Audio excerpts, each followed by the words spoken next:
same note, Kenyans are being encouraged to prioritize cancer screening as a critical step in the fight against cancer.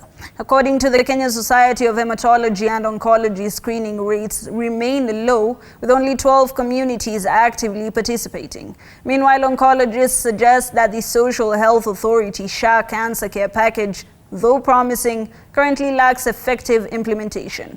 Ann Odida tells us more.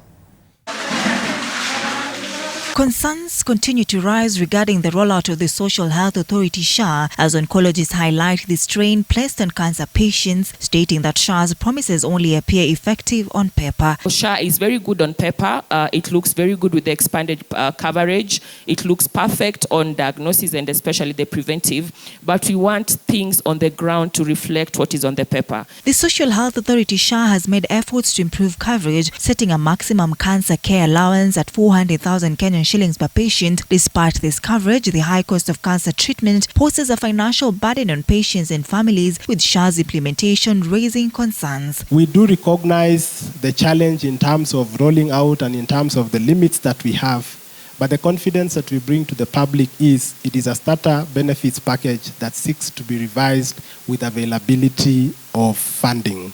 So this haraka ya kufunga NHIF na kuleta SHA ndio iko na maswali. Hata mimi niko na maswali.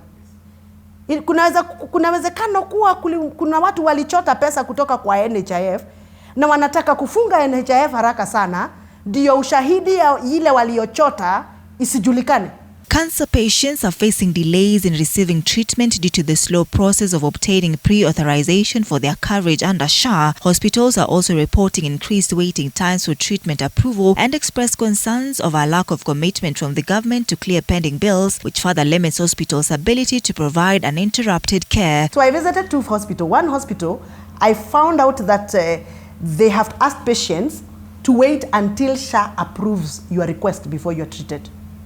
And the systems that are being used to run SHA are dropping every hour. According to the Kenya Society of Hematology and Oncology, KESHO, cancer remains the leading cause of death in Kenya, yet uptake of screening services remains low, with only 12% of communities actively engaged. Uptake of screening services and the uptake of the community outreach in Kenya, the uptake of screening services is still low. We are looking at about only 12% of the communities in Kenya are able to access the early screening programs. To increase public engagement, KESHO is launching a screening drive in Kisumu on November 19, targeting youth aged 9 to 14 and men aged 45 years and above. The initiative will promote HPV vaccination for both boys and girls and highlight the need for cervical cancer screening, as cervical cancer remains the leading cause of cancer-related deaths among women in the country, despite being preventable. Ann Odida, TV 47.